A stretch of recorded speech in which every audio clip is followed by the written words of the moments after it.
ಪಾಕಿಸ್ತಾನ ದಾಳಿ ನಡೆಸ್ತಾ ಇದ್ದಂತೆ ವಿದ್ಯುತ್ ಸಂಪರ್ಕ ಸ್ಥಗಿತಗೊಂಡಿದೆ. ಈಗ ಭಾರತದ ಸಾಂಬಾ, ಕುಪ್ವಾರ, ಜಮ್ಮು ಸೇರಿ ಹಲವೆಡೆ ದಾಳಿ ಕೂಡ ನಡೆದಿದೆ. ಕ್ಷಿಪಣಿಗಳ ಮುಖೇನ ಭಾರತದ ಮೇಲೆ ಪಾಕಿಸ್ತಾನ ದಾಳಿಗೆ ಪ್ರಯತ್ನ ಪಟ್ಟಿದೆ. ಪಾಕಿಸ್ತಾನ ಹಾರಿಸಿದ್ದ ಎಲ್ಲಾ ಕ್ಷಿಪಣಿಗಳನ್ನ ಉಡಿಸ್ ಮಾಡಿ ಹಾಕಿದೆ. ಈಗ ಭಾರತ ಮತ್ತೆ ತನ್ನ ಪವರ್ ತೋರಿಸಿದ ಸುದರ್ಶನ್ S-400 ವ್ಯವಸ್ಥೆ. ಅಮೃತ್ಸರದಲ್ಲೂ ಕರೆಂಟ್ ಕಟ್ ಆಗಿದೆ. ಈಗ ಅಮೃತ್ಸರದಲ್ಲೂ ಕೂಡ ಕರೆಂಟ್ ಕಟ್ ಮಾಡಿದ್ದಾರೆ. ಪಾಕಿಸ್ತಾನ ದಾಳಿ ನಡೆಸ್ತಾ ಇದ್ದಂತೆ ವಿದ್ಯುತ್ ಸಂಪರ್ಕ ಸ್ಥಗಿತಗೊಳಿಸಲಾಗಿದೆ. ಭಾರತದ ಸಾಂಬಾ, ಕುಪ್ವಾರ, ಜಮ್ಮು ಸೇರಿದಂತೆ ಹಲವೆಡೆ ದಾಳಿಯನ್ನ ನಡೆಸಲಾಗಿದೆ. ಈಗ ಅಮೃತ್ಸರದಲ್ಲೂ ಕೂಡ ದಾಳಿ ನಡೆಸಬಲ್ಲ ಸಾಧ್ಯತೆ ಇದೆ. ಯಾಕೆಂತ ಹೇಳಿದ್ರೆ ಬೆಳಗ್ಗೆಯೂ ಕೂಡ ಪಾಕಿಸ್ತಾನದ ಒಂದು ವಿಮಾನ ಹಾರಾಡ್ತಾ ಇತ್ತು ಆ ಭಾಗದಲ್ಲಿ. ಹಾಗಾಗಿನೇ ಒಂದು ಡ್ರೋನ್ ಹಾರಾಡ್ತಾ ಇತ್ತು ಬೆಳಗ್ಗೆ. ಹಾಗಾಗಿನೇ ಈಗ ಮುಂಜಾಗ್ರತಾ ಕ್ರಮವಾಗಿ ಅಲ್ಲಿಯೂ ಕರೆಂಟ್ ಕಟ್ ಮಾಡಲಾಗಿದೆ ಅನ್ನೋದು ಗೊತ್ತಾಗ್ತಾ ಇರುವಂತ ವಿಚಾರ. ಅಮೃತ್ಸರದಲ್ಲೂ ಕೂಡ ಈಗ ಕರೆಂಟ್ ಕಟ್ ಆಗಿದೆ. ಸಂಪೂರ್ಣವಾಗಿ ಪಾಕಿಸ್ತಾನ ದಾಳಿ ನಡೆಸ್ತಾ ಇದ್ದಂತೆ ವಿದ್ಯುತ್ ಸಂಪರ್ಕವನ್ನ ಸ್ಥಗಿತಗೊಳಿಸಲಾಗಿದೆ. ಭಾರತದ ಸಾಂಬಾ, ಕುಪ್ವಾರ, ಜಮ್ಮು ಸೇರಿದಂತೆ ಹಲವೆಡೆ ದಾಳಿಯಾಗಿರೋದು. ಕ್ಷಿಪಣಿಗಳ ಮುಖೇನ ಭಾರತದ ಮೇಲೆ ಪಾಕಿಸ್ತಾನ ದಾಳಿ ಪ್ರಯತ್ನವನ್ನ ಪಟ್ಟಿದೆ. ಪಾಕಿಸ್ತಾನ ಹಾರಿಸಿದ್ದ ಎಲ್ಲಾ ಕ್ಷಿಪಣಿಗಳು ಉಡಿಸ್ ಮಾಡಲಾಗಿದೆ. ಈಗ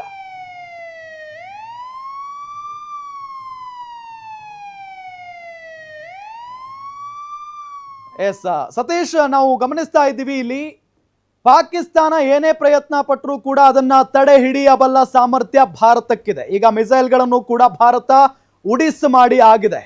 ಇದೆಲ್ಲದರ ನಡುವೆ ಅಮೃತ್ಸರದಲ್ಲಿ ಮತ್ತೊಮ್ಮೆ ಅಟ್ಯಾಕ್ ಮಾಡಬಲ್ಲಂತ ಸಾಧ್ಯತೆ ಇದೆ. ಹಾಗಾಗಿನೇ ಈಗ ಅಲ್ಲಿಯೂ ಕೂಡ ಕರೆಂಟ್ ಕಟ್ ಮಾಡಲಾಗಿದೆ ಅಂತ ಗೊತ್ತಾಗ್ತಾ ಇರುವಂತ ಮಾಹಿತಿ. ಡೀಟೇಲ್ಸ್ ಕೊಡ್ತಾ ಹೋಗೋದಾದ್ರೆ ರಾಮ್, ನಾವು ಇದಕ್ಕೆ ಬ್ಲಾಕ್ಔಟ್ ಅಂತ ಕರಿತೀವಿ. ಸಹಜವಾಗಿನೇ ಯಾವುದೇ ಒಂದು ಅಪಾಯ ಸ್ಥಿತಿ ಎದುರಾದಾಗ, ದಾಳಿಯನ್ನು ಎದುರಿಸಬೇಕಾದ್ರೆ, ಯಾರಾದರೂ ನಮ್ಮ ಮೇಲೆ ಅಟ್ಯಾಕ್ ಮಾಡಿದಾಗ ಆ ದಾಳಿಯನ್ನು ವಿಫಲ ಮಾಡಬೇಕು ಅಂದರೆ ನಮ್ಮದೇ ಅಂತ ಕೆಲವೊಂದಿಷ್ಟು ರೂಲ್ಸನ್ನು ಫಾಲೋ ಮಾಡ್ತೀವಿ. ಈಗ ಏನಾಗಿದೆ, ಕರೆಂಟ್ ಕಟ್ ಮಾಡಿದ್ದೀವಿ.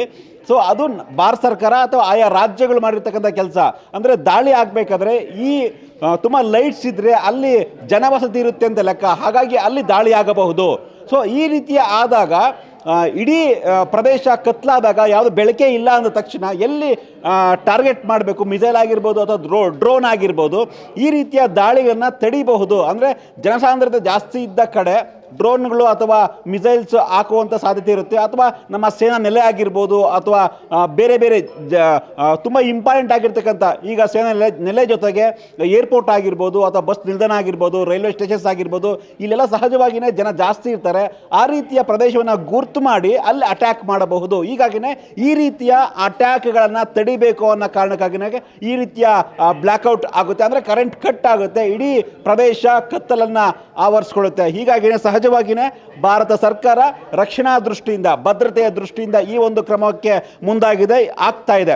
ಪಂಜಾಬ್ ಆಗಿರ್ಬೋದು, ರಾಜಸ್ಥಾನ ಆಗಿರ್ಬೋದು, ಜಮ್ಮು ಕಾಶ್ಮೀರ, ಈ ಮೂರೂ ರಾಜ್ಯಗಳಲ್ಲಿ ಈಗ ಏನು ಪಾಕಿಸ್ತಾನ ಅಟ್ಯಾಕ್ ಮಾಡ್ತಾ ಇದೆ. ಆ ಅಟ್ಯಾಕನ್ನು ತಪ್ಪಿಸೋದಕ್ಕಾಗಿ ಈ ರೀತಿಯ ನಿರ್ಧಾರವನ್ನು ಮಾಡಲಾಗಿದೆ.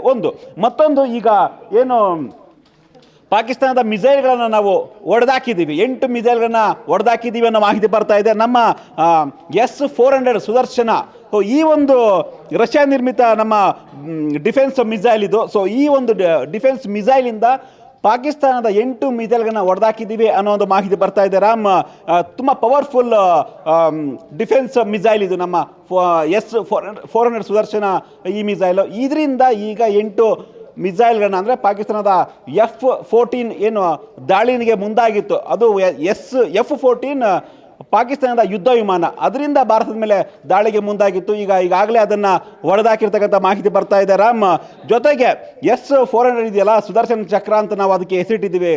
ಇಂಡಿಯಾಗೆ ಬಂದ ಮೇಲೆ ಇದು ರಷ್ಯಾ ನಿರ್ಮಿತ ಏರ್ ಡಿಫೆನ್ಸ್ ಸಿಸ್ಟಮ್. ಅದು ಭಾರತಕ್ಕೆ ಅದಕ್ಕೆ ಸುದರ್ಶನ ಅನ್ನೋ ಒಂದು ಹೆಸರನ್ನು ಇಟ್ಟಿದೆ. ಯಾಕಂದರೆ ಸುದರ್ಶನ ನಮ್ಮ ಮೈಥಲಾಜಿಕಲ್ ಬರುವಂತಹ ವಿಷ್ಣು ಚಕ್ರ. ಹೀಗಾಗಿ ವಿಷ್ಣು ಚಕ್ರದ ಹೆಂಗೆ ಭಾರತದನ್ನು ಸೇಫ್ ಮಾಡುತ್ತೆ ವಿಷ್ಣು ಚಕ್ರ ಅನ್ನೋ ಒಂದು ಕಾರಣಕ್ಕಾಗಿ ಇದಕ್ಕೆ ಸುದರ್ಶನ ಚಕ್ರ ಅನ್ನೋ ಒಂದು ನಾವೇ ಭಾರತೀಯರು ಇದಕ್ಕೆ ಹೆಸರನ್ನು ಇಟ್ಟಿದ್ದೀವಿ, ಭಾರತೀಯ ಸೇನೆ.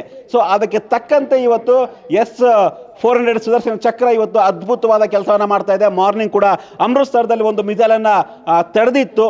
ಪಾಕಿಸ್ತಾನ ಮಿಸೈಲನ್ನು. ಈಗ ಮತ್ತೆ 8 ಮಿಸೈಲ್ಗಳನ್ನು ತಡೆದಿರ್ತಕ್ಕಂಥ ಮಾಹಿತಿ ಬರ್ತಾ ಇದೆ. ಜೊತೆಗೆ 2 ಡ್ರೋನ್ಗಳು ಈಗಾಗಲೇ ಜಮ್ಮು ಯೂನಿವರ್ಸಿಟಿ ಮೇಲೆ ಡ್ರೋನ್ಗಳು ಬಿದ್ದಿದ್ದು ಅನ್ನೋ ಮಾಹಿತಿ ಬರ್ತಾ ಇತ್ತು. ಅದನ್ನು ಕೂಡ ಈಗ ನಮ್ಮ ಈ ಸುದರ್ಶನ್ ಅದಕ್ಕೆ ಸ್ಟಾಪ್ ಮಾಡಿದೆ. ಒಟ್ಟಿನಲ್ಲಿ ಪಾಕಿಸ್ತಾನದ ನಿರಂತರ ದಾಳಿ ಆಗ್ತಾನೆ ಇದೆ. ಸದ್ಯಕ್ಕೆ ನಿಲ್ಲುವಂಥ ಲಕ್ಷಣ ಕಾಣಿಸ್ತಾ ಇಲ್ಲ. ರಾಮ್, ನೋಡ್ಬೇಕಿದು ಯಾವ ಹಂತಕ್ಕೆ ಹೋಗುತ್ತೆ ಅಂತ. ಎಸ್ ಸತೀಶ್, ಇದು ನಿರೀಕ್ಷಿತವಾದಂತ ದಾಳಿ. ನಿನ್ನೆ ಯಾವಾಗ ಅಲ್ಲಿನ ಪ್ರಧಾನಿ ನಾವು 24 ಗಂಟೆಗಳಲ್ಲಿ ಭಾರತದ ವಿರುದ್ಧ ನಾವು ಸೇಡು ತೀರಿಸಿಕೊಳ್ತೀವಿ ಅನ್ನೋ ನಿಟ್ಟಿನಲ್ಲಿ ಹೇಳಿಕೆಯನ್ನ ಕೊಟ್ಟಿದ್ರು, ಆಗಿನಿಂದಲೂ ಕೂಡ ಭಾರತ ಸಿಕ್ಕಾಪಟ್ಟೆ ಅಲರ್ಟ್ ಆಗಿತ್ತು. ಅದರ ಕಾರ್ಯಾಚರಣೆಯನ್ನ ಪಾಕಿಸ್ತಾನ ಈಗ ಶುರು ಮಾಡಿಕೊಂಡಿದೆ. ಇದು ಇಲ್ಲಿಗೆ ಮುಗಿಯುತ್ತಾ ಅಥವಾ ಮುಗಿದ್ರೂ ಕೂಡ ಇದನ್ನ ಭಾರತ ಇಲ್ಲಿಗೆ ಮುಗಿಸುವ ಲಕ್ಷಣಗಳಂತೂ ಕಾಣಿಸ್ತಾ ಇಲ್ಲ.